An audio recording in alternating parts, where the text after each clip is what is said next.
ClancyPasta presents The Legend of Sudmis Crossing, written by Cale N. Ryan 13.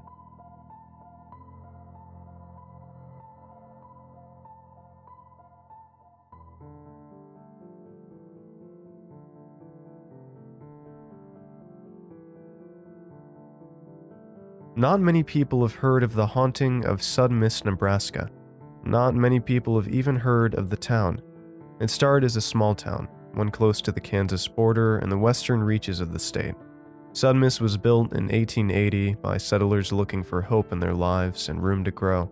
There was a creek that ran through the middle of the land, and they built a small creaking bridge over it. That was Sudmis Crossing. The town square was built around the crossing. Most would avoid the bridge if they could. Old tales and urban legends have been thrown around for years, but there's one that seems to stick with the residents the most. Sticks with me, too. It was a windy October night, the 3rd of 1881. The town was going to sleep. The dim lights visible through open windows went dark as candles were blown out and curtains were drawn shut. A cool breeze rippled through the air. Alice Wagner walked down the street around this time of night. She had a young son at home, Joseph, and a husband, Henry. Henry spent a lot of his time watching Joseph, because Alice would be out around town, exploring, walking the creek, or letting the darkness engulf her. If she was home, she was reading Edgar Allan Poe or Mary Shelley. Her and Henry had spent their youth together doing much of the same. Their adventures ended once Henry became a businessman. Alice often told Henry she loved him because he was the adventure her parents wouldn't let her have as a kid. Alice never came home the next morning. Henry reported feeling a pit in his stomach when he woke up on the morning of October 4th. His wife was not by his side. He woke his son Joseph, and the two of them split up. They went around Sudmis the whole day, asking people if they had seen Alice. Most frowned and shook their heads no. They spent hours looking. The two of them ventured to a nearby field, thinking she may have wandered off and gotten lost. They wondered if she went to another town. Henry couldn't shake the trembling that had consumed him. He asked everybody he knew before reporting the disappearance to the police around sunset. They began to search the entire home. Henry had written in his journal that day, saying, "I love her dearly. I don't know what I'd do without her, but I fear that something more troubling is occurring. I can't seem to shake the tension in my chest, or the tension in the house and in the air.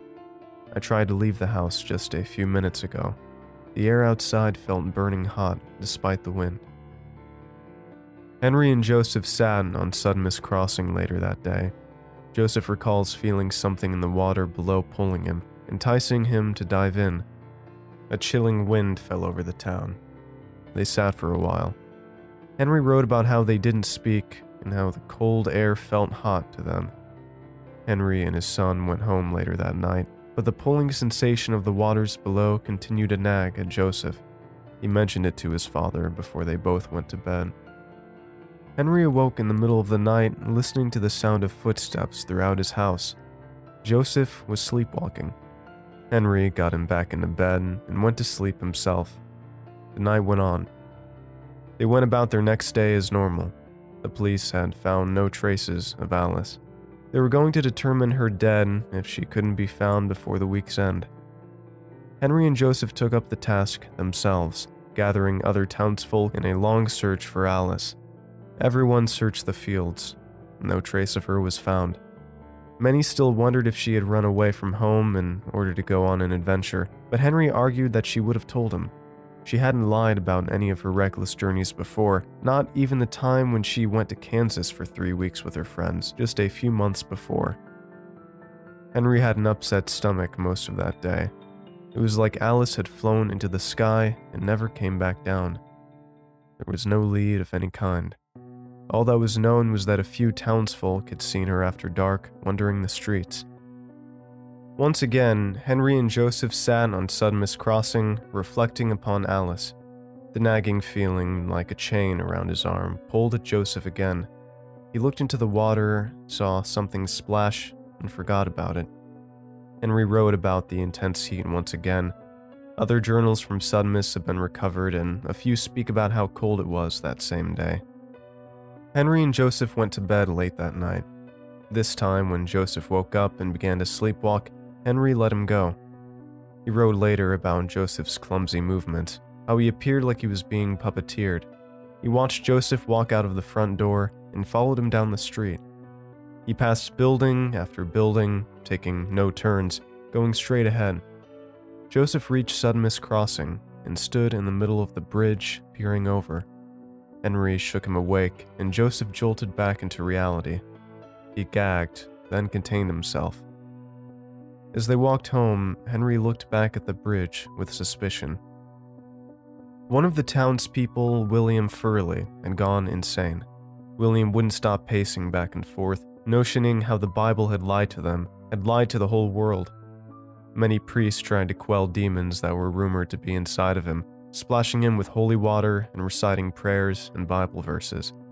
He paced faster and raised his voice with each exorcism. After the last exorcism, William started screaming. He lost his voice after 3 hours.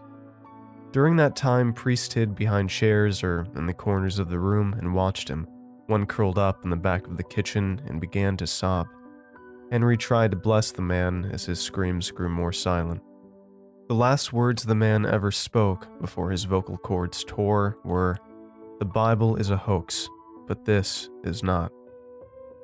The room fell silent. William spent another month pacing back and forth. His feet turned a shade of rotten purple from bruises and burst blood vessels. Sometimes he would stop himself long enough to eat. He ignored those who tried to speak to him. William collapsed from exhaustion on November 13, 1881. He had visitors over, but they left his body on the floor. He died later that day. It's thought that he was killed by cardiac arrest.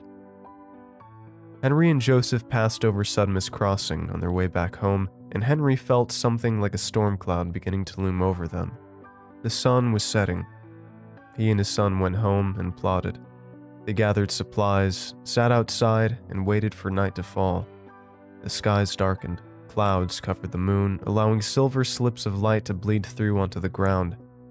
They walked for a while, watching doors shut and lights go out around the town. Then they came to Sudmis Crossing and laid their canoe in the water of the creek. They climbed into the boat and started to row. Frogs croaked at them along the way. Owls cooed. Henry reports hearing a loud hiss during the voyage. He wrote that it was too loud to be a snake. The moonlight and their small oil lantern were the only sources of light for them. They crept down the creek through the night for hours, speechless. Joseph heard whispers the longer they went for. He spoke of it to his friend Frank Kesseberg, who wrote it in his journal. Joseph soon fell asleep. Henry quit rowing and laid back to rest. The boat, still having some momentum, sailed across the surface of the water. Henry almost dozed off when he noticed his son stand up. "Joseph?" he asked. Joseph crouched and extended his arms, ready to dive into the water. Henry threw his arms around his son and caught him before he went into the creek's frigid waters. Joseph woke up, a fiery sparkle in his eyes. Henry began to row. Joseph, still screaming and asking what was wrong, joined him. They went farther down the creek. According to Henry, a presence could be felt in the creek now. It hung thick in the air. Frank also wrote that Joseph told him he thought any minute something would come sprawling out of the tall grass and reeds on either side and kill them both. After another 2 hours, Joseph and Henry agreed to give up and turned all the way back. They came to Sudmis Crossing a few hours before sunrise. They both heard something sloshing around in the creek. Henry searched through the rippling waters as they rowed. He watched bubbles come up to the surface. A dark shape pushed itself out of the waters. Henry was shaking. Joseph had to contain his screams. A head, lulled back, emerged. Black blood pooled from the mouth. The eyes were replaced by the same oily black liquid. The air smelled of rot. Alice Wagner's body floated out of the creek. She made a few gurgling sounds. Her body drifted across the water, closer to the boat. Henry rowed. Given a few seconds, Joseph did the same. They rowed until they could climb back out of the creek, get back onto land, and bring the boat with them. Henry looked back into the creek again. In inky black letters across the water, the words, "The Bible lied," were written. Henry and Joseph ran home. Neither of them slept that night. The next morning, the police were alerted and they searched the creek. A mile down from where they first found her body, the police found nothing but black ink in the surface of the water. Dead frogs lay amongst the liquid. A skunk lay dead on the opposite side of the creek from them, appearing to have drunk the water. The father and son were both interrupted during their sleep that night by visions of something that they refused to reveal. My name is Noah Welch. I live in Sudmis.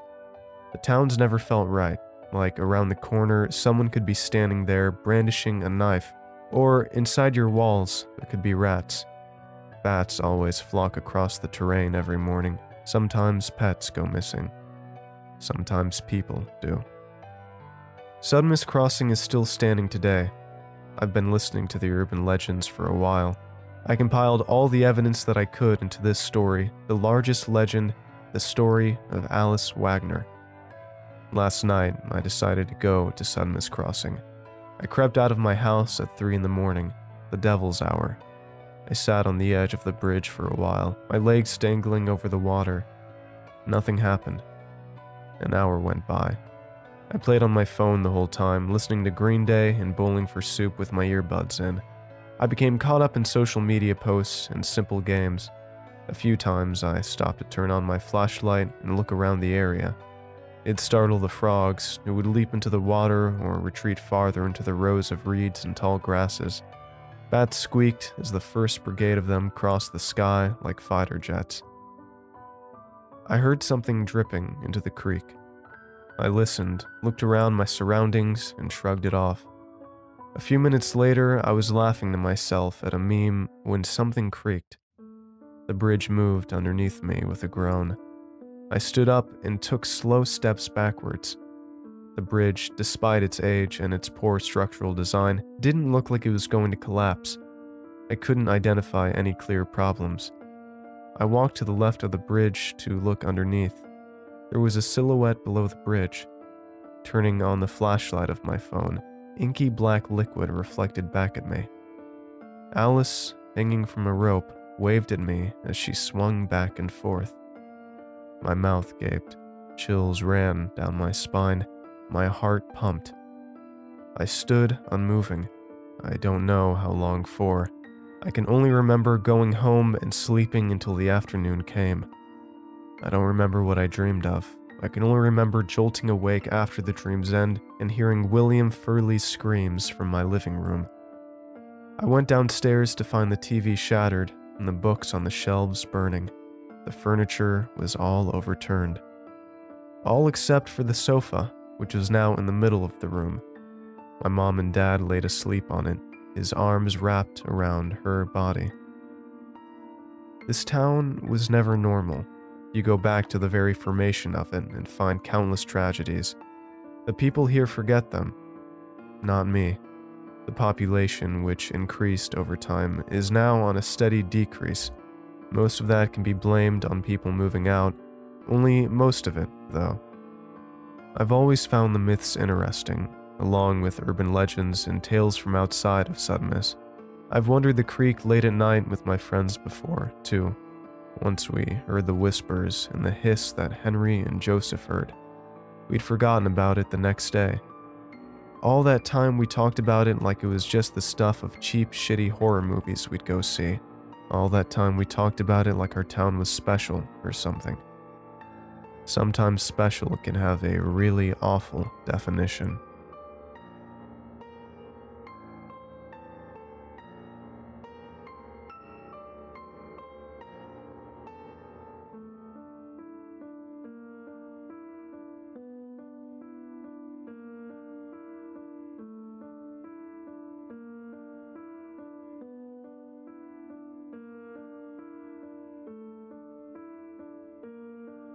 Thanks for watching, and I hope you enjoyed today's video.